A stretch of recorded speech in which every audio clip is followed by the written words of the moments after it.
27 जनवरी को रांची में होगा भारत न्यूजीलैंड का T20 मैच। बीसीसीआई ने की घोषणा। झारखंड को एक बार फिर अंतर्राष्ट्रीय क्रिकेट मैच की मेजबानी मिली है। राजधानी रांची स्थित जेसीए स्टेडियम में भारत और न्यूजीलैंड के बीच T20 मैच खेला जाएगा। ये मैच 27 जनवरी को होगा। बीसीसीआई ने गुरुवार को इसकी आधिकारिक घोषणा की है। बता दें कि न्यूजीलैंड की टीम नए साल में 6 मैचों के सीरीज खेलने भारत आ रही है। भारत और न्यूजीलैंड के बीच 3 वनडे और T20 मैच की श्रृंखला खेली जाएगी।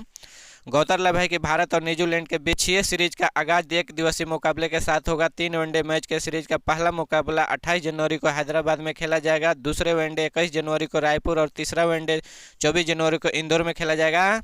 वही 3 मैचों का T20 श्रृंखला की शुरुआत 27 जनवरी से होगी। पहला ही मुकाबला रांची के झारखंड स्टेट क्रिकेटर एसोसिएशन के स्टेडियम में खेला जाएगा। दूसरा मैच 29 जनवरी को लखनऊ और तीसरा मैच में 1 फरवरी को अहमदाबाद के नरेंद्र मोदी स्टेडियम में होगा। हेमंत सोरेन खतियानी जोहार यात्रा गुरुवार को गढ़वा से शुरू हो गई है। पहले चरण में राज्य में 6 जिलों में यह यात्रा निकाली जाएगी। इस दौरान इन जिलों का विकास को लेकर सीएम अधिकारियों के संग समीक्षा भी करेंगे। 12 दिसंबर के कार्यक्रम को लेकर झामो जिला कमेटी गुमला ने तैयारी शुरू कर दी है। इसको लेकर पार्टी नेताओं ने बैठक चर्चा भी किए हैं। साथ ही इस यात्रा को फसल बनाने को लेकर विचार विमर्श किया गया है। कार्यकर्ताओं का सीएम के आगमन को लेकर काफी उत्साह है। झारखंड के युवाओं को 25 लाख रुपए तक मिलेगा लोन। बेरोजगारी होगी कम, सीएम हेमंत सोरेन ने की घोषणा। खतियान जोहार यात्रा का शुभारंभ मुख्यमंत्री हेमंत सोरेन ने गुरुवार को गढ़वा के टाउन हॉल के मैदान में किया गया। मुख्यमंत्री हेमंत सोरेन के दौरे को लेकर सुरक्षा के पुख्ता इंतजाम किए गए हैं। जगह जगह पर पुलिस जवान की तैनाती की गई है। साथ ही 6 से अधिक डीएसपी और इंस्पेक्टर का भी तैनाती की गई है। गढ़वा के टाउन हॉल में जनसभा को संबोधित करने के बाद सीएम मेदिनीनगर जाएंगे।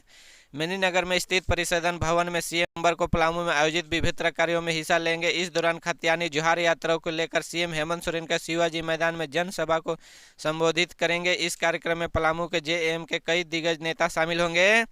बता दें कि मुख्यमंत्री हेमंत सोरेन पलामू प्रमंडल में पहली बार राजनीतिक कारणों के 24 के दौर पर है। हालांकि राजनीति के दौरे के बीच सीएम सरकारी कामों को लेकर समीक्षा बैठक करेंगे। जानकारी के अनुसार हेमंत मुख्यमंत्री कई सरकार भवनों का हॉस्पिटल भी निरीक्षण करेंगे।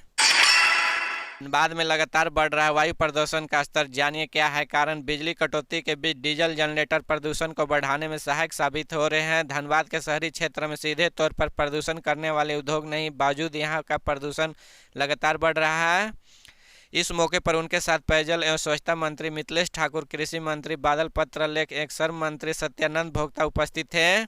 खतियानी जोहार यात्रा को संबोधित करते हुए सीएम श्री ने कहा कि राज्य सरकार युवाओं को रोजगार के लिए 25 लाख रुपए का ऋण उपलब्ध करा रही है। इससे बेरोजगारी कम होगी।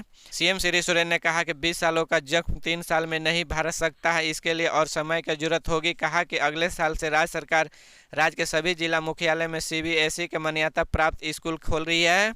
गरीब के बेटे पढ़ लिख कर आगे बढ़ेंगे। इसके बाद प्रखंड और पंचायत स्तर पर यह व्यवस्था की जाएगी। कहा कि सावित्रीबाई फुले योजना के तहत बालिकाओं के हर माह 4,000 रुपये मिलेंगे और 18 साल के बाद झारखंड में फिर गिरेगा पारा, चल सकती है शीतलहर। जानिए अगले 4 दिनों में कैसा रहेगा मौसम। बंगाल की खाड़ी से दक्षिण भाग में बने निम्न दबाव के आंशिक असर झारखंड पड़ेगा। रांची और आसपास के क्षेत्रों में पिछले 24 घंटे में न्यूनतम तापमान 1.4 डिग्री सेल्सियस की कमी आई है।